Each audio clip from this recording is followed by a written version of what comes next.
Yeah. So I mean, let's talk about this up front because we've done some pretty heavy shows, Matt. I think the past couple weeks, so we wanted to have a little bit of fun, talk about Musk and all this kind of weird stuff going on. But before we get into that, I think we do need to talk about what's been happening in Peru.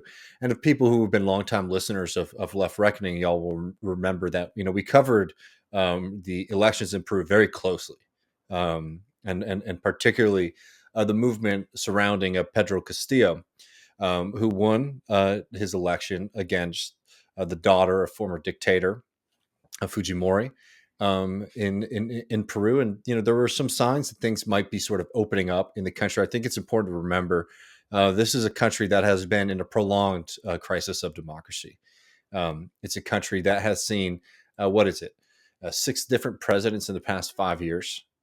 So there have always been some questions about the longevity of any kind of a political movement in the country, and it's not helped by a political scene that continues to fragment rather than coalesce. There's obviously a lot of um, movements and people who are extremely dissatisfied with the continuation of those who were close to and want to continue certain policies of the dictatorship. But the question has always been, will those be able to provide a sustained, like, hegemonic political force that can maintain itself? And just to catch everybody up, really quick, we have a little bit from Al Jazeera in just a second. But since Pedro Castillo has come into power, he has almost immediately been targeted by the right wing of the country. He's reacted to this extremely poorly. Before we even get into the events of last week, over the past year since he's been elected, this is somebody who has distanced himself with some of the more left wing parts of his coalition.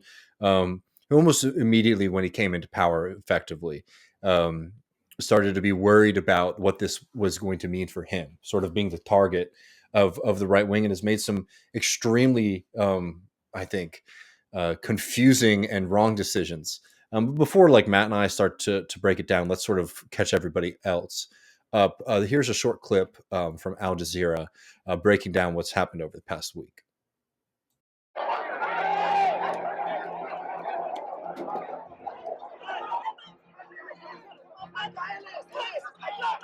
Traidores a la patria, reciben a Fujimori. Estamos acá porque están vulnerando el derecho de nuestro presidente, porque Pedro Castillo sigue siendo nuestro presidente. Han secuestrado a nuestro presidente y está acá el pueblo. A lo largo de los 17 meses que lleva mi gestión, cierto sector del Parlamento de la vacancia. El Pleno del Congreso de esta manera aprueba la vacancia de la Ha sido aprobada la resolución que declara la vacancia de la presidencia de la República.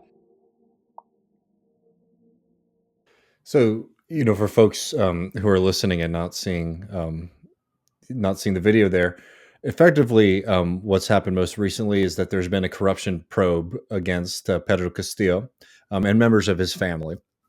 And in response to that, before an impeachment vote could be held, Pedro Castillo tried to dissolve Congress, which, by the way, an illegal action. There's just no sugarcoating or walking around that. I think it's worthwhile to talk about some of the context and all that kind of stuff. But I think there are some people, and this is maybe us drawing a little bit of a line between other people who are on the left and consider themselves to be anti-imperialists, for what that means, who are too quick to make excuses. What Castillo did was inexcusable, both kind of politically and legally, but also tactically, because there's pretty serious questions about whether or not any kind of corruption or impeachment vote against him would have been successful in the first place.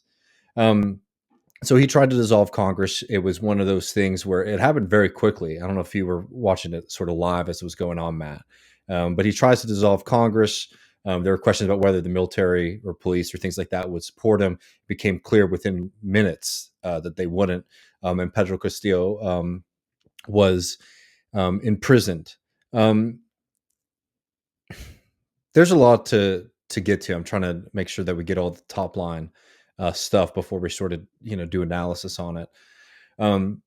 There is, for example, a mechanism that you could dissolve Congress legally, and that's if there are regular, at least 2 no confidence votes. None of those were brought to the floor, so his actions were clearly illegal. There's questions, for example, within the mechanisms of legality within the Peruvian constitution that allow for Congress to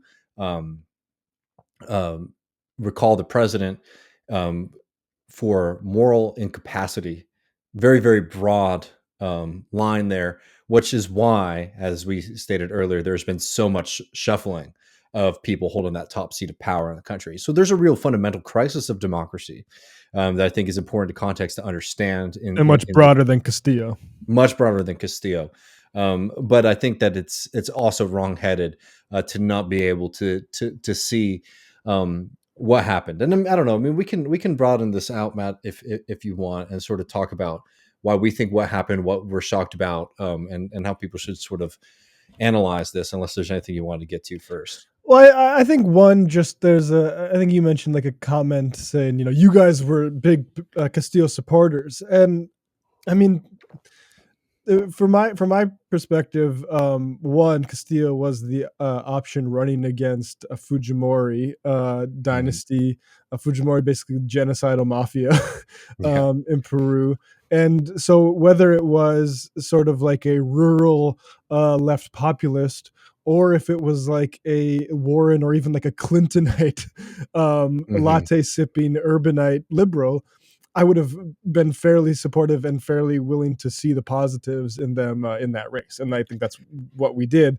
And I also think and maybe we should watch it, but I feel like we weren't overly selling what Castillo was ideologically. I think we always said like heterodox, very much so. Not in like a Marxist, for instance, like a populist, like leftist teacher, which again, like, in absence and union member too. And exactly right. Exactly. Very good point. And so like, from that perspective, it's very easy to be semi-enthusiastic about somebody running against the Fujimori. And I'll say this again. I mean, this might be a little bit of a hot take, but Fujimori Castillo is still Castillo for me.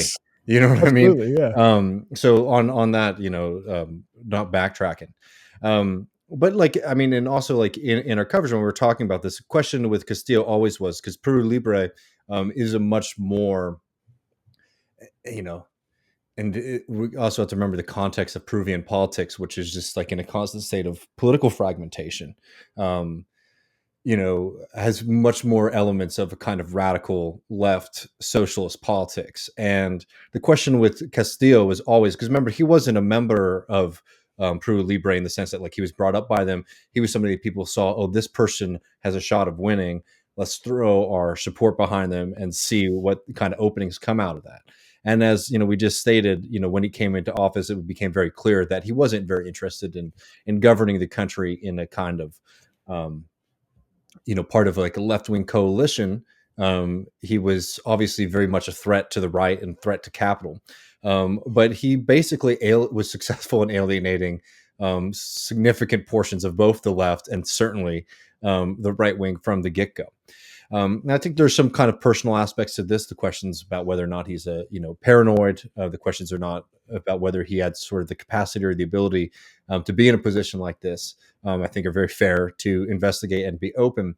But the question is just the fundamental question of politics, right? There's the question of what kind of movements, what kind of ideas can we get people behind at the ballot box, and then if everybody watches the show enough, our line, which is like winning power is just the beginning of the fight, and it became very clear very early on in Castillo's presidency that momentum was very much halted. So like, look. To be fair, you can say Castillo was somebody who was put into a corner by the right wing, right? Absolutely, yeah. But that certainly does not excuse, certainly not the most recent actions, but even before that, the way that he was governing, the way that he was sort of pushing the left out. Now, here's the other question. This is something you'll see reported by other kind of anti-establishment lefty places out there. There is significant amounts of popular unrest, and very justified, because if you are a Peruvian citizen, you are now living through another moment where you did not elect the president. Mm-hmm. Right? Democracy denied to those people. That's not an excuse for Castillo and his actions and his failed strategy, but that's why there's so much public anger and unrest in the country. I believe, going into recording this, around 4 people have been killed in the protests so far. So there's significant outrage and frustration with what very much seems like, if Castillo was wrong, for example, in trying to dissolve Congress, the answer is not, for example, to deliver control of the government to a more right-wing Congress than what people wanted to be the representative at the head of state level. And you remember, geographically in the country, there's very serious lack of democracy and representation for the poor, for the working people, and for indigenous people. And that's why there's so much frustration, because it's like, we got somebody elected, we had somebody in power, the right wing tried to prevent him from being able to govern. We can talk tactically about whether or not he was doing a good job or not. But if he's doing a good job or not does not, for example, like invalidate the fact that people made a decision. And more importantly than not, if you take like the kind of left liberal response to the whole thing was, well, people didn't really like Castillo, but they didn't like Fujimori, so they all sort of lined up behind him. And do they really want a Castillo kind of led presidency, or even a Peru Libre run country? Fine. But in this moment right now, it's very clear that who benefits from this is the right. And that's why there's so much frustration. I know we have some more context and clips to play, so we can do that before we add on much more, because I know I have more thoughts still. Yeah, this is from Friends of Machete Mate podcast. They had a guest on, Francesca Emanuel, and I think this question from Austin was, and answer was interesting here. My head yesterday. I was sitting in my chair, right, minding my own business, and like you have described, Francesca, this whole last year, or I guess year and a half of the Castillo presidency, he's been at war with an intransigent Congress for the most part, right, and a very far right, media in Peru. But what was surprising to me is I don't understand still, and I'd be curious to hear your thoughts on why Castillo yesterday, I guess, as the beginning of everything that happened, why he moved to dissolve the Congress. Were the votes there for the impeachment? I've seen, or at least from your perspective, right? Because I've seen different people say different things. I even saw Cerrón, right, the Secretary General of Peru Libre, and I know he's a character, right? I even saw Cerrón come out and say, "Oh, I don't know why he did this. The votes weren't there for impeachment," right? And if that's the case, like that's what I'm struggling with. If that makes any sense, I'm curious to hear your thoughts. Yeah, so far, the evidence was that there were no enough votes to impeach him. But I have to say that Castillo has been cornered since the first day of his presidency. And I think he is not mentally okay. Many of the members of his family are under investigation or in prison or fled because of their involvement in cases of corruption. So what he has been doing since the beginning of his presidency he has been trying to survive, while he had this Congress that tried to impeach him many times. They conducted 3 impeachment votes, but they tried to impeach him several times, and they tried to oust him. He made this terrible decision of dissolving Congress that ended up not happening, because as soon as he announced it in a sloppy way, his cabinet started to resign. People who were supporting him started to resign right away. In less than 2 hours, he was arrested when he was going to the Mexican embassy to get political asylum. There were no one from the military on the streets to support that dissolving Congress and imposing a government of exception, as he said. So Yeah, I mean, you get a sense Mm. of the problems there, and like it is true. And it is, one of the problems here is like the Congress is right wing and psycho, and you have at one point Francesca makes later in the episode is like, if elections can wait for a few years for the left to kind of figure its crap out and try to get another candidate up, like maybe this can lead somewhere positive. But as of right now, and the sooner elections are called, the right is just set up to take advantage of this. Hmm. And I don't want to zoom out too much from just this case, but like this is where I think people need to be really careful who take the position of like the American foreign policy is very anti-democratic and bad and a force that we should oppose, right? Um, while being able to understand that as like a general principle, also being able to understand like one, the political agency of like individual people within their countries, because like within countries there's a right and a left, there's rich people, there's poor people, and sometimes I think people only want to see like American string pulling, if you get what I mean. Which is like not to deny roles or interests, but it's a very flat way to look at politics. And some of the knee jerk reaction, which is like, oh, well, this must be something that is necessarily orchestrated by the United States. I don't have any like doubts if you were to provide me with some kind of credible or even, you know, a hunch looking at a few things that there's support or interest or whatever, fine.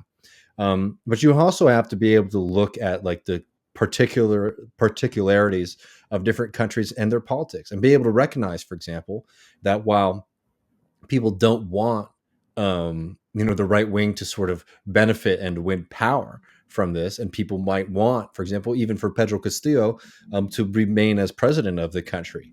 That doesn't necessarily excuse, for example, the action of trying to dissolve Congress, which was just a huge, again, legally, politically wrong, tactically also just ridiculous and incorrect, showing if not somebody who's a bad tactician, somebody who is very paranoid, and as the guest on the podcast was saying, it's like maybe not in the best like headspace. You know, so you know, top line, you know, people want to find heroes and villains in politics, and I think that sometimes that's not the best way to understand you know, these kind of things, because they're complicated. You can be able to say it's bad for the right wing to basically be able to nullify an election that they lost. It's bad for Pedro Castillo to try to dissolve Congress, especially if you don't have the people on your side. Like, there's one thing if it's just sort of like, oh, this is an unrepresentative Congress. Yeah. You know, like the working people come together and say, we need to like reopen That's the society thing. to democracy. And what ended up happening here, where somebody was worried about what this might mean for them and their family, and took a really boneheaded, you know, made a really boneheaded move. And appealed to the military too, which is like, you know, appeal to the people at least a bit, folks. I mean, at least Trump had some guys, you know, showing up on the streets. But you know, but I mean, that's a little bit, you know, it's serious, right? Like, people have died in response to this because, of course, like you said, like, there's going to be a lot of people pissed off because once again, this time democratically elected leader is removed for somebody who is not that. Mm-hmm. Yeah, exactly. Just to give people, you know, a little bit of context too about how other kind of left-leaning and major figures in the Americas are reacting to this. I'll just read a few quotes here compiled by Reuters. AMLO, who is, you know, offered asylum to Castillo, says, we consider it unfortunate that due to interests of the economic and political elites from the beginning of Pedro Castillo's legitimate presidency, an environment of confrontation and hostility was maintained against him until it led him to make decisions that have served his adversaries to carry out his dismissal. before I get to Lula, let's start with Luis Arce, president of Bolivia. From the beginning, the Peruvian right tried to overthrow a government that was democratically elected by the people, by the working class, seeking more inclusion and social justice. And Evo Morales also says, beyond mistakes and successes, our brother Pedro Castillo and his family deserve humane treatment.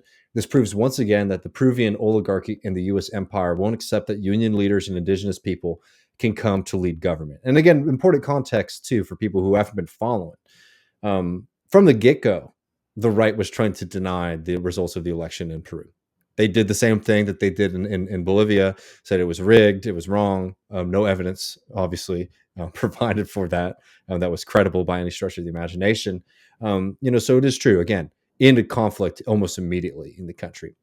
I do think it's interesting to read what Lula said, because it does have a little bit of a different feel than what AMLO and Evo Morales and Arce said. And forgive me, folks. I think this is a rough translation from Reuters. Lula is always very colorful in his language. It comes off a little wooden here, but I followed with great concern the events that led to the constitutional removal of the president of Peru, Pedro Castillo.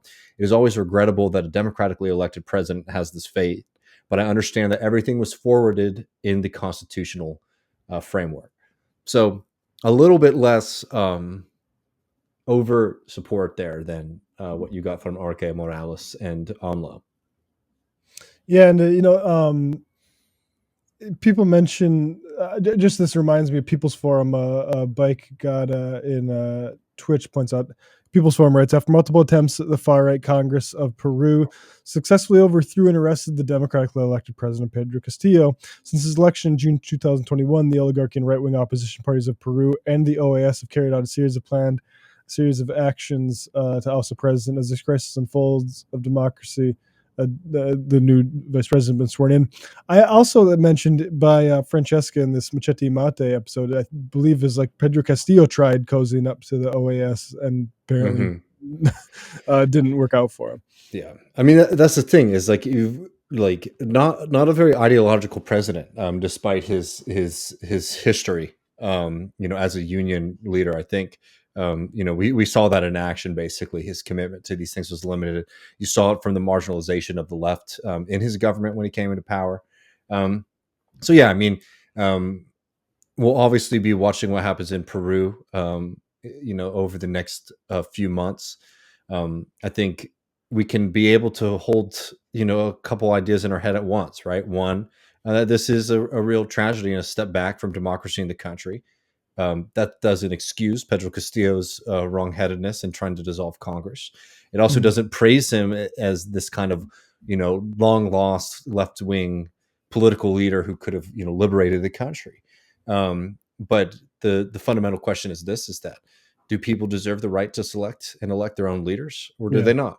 And this was a moment where the right wing, was able to get their way with help of Castillo because of his mistakes and failures. I mean, it's a question of basically unforced errors in an unwinnable or hard to win situation, and it is a shame that you have right wingers toasting the savior of as themselves the saviors of democracy. It's a very sick state of affairs.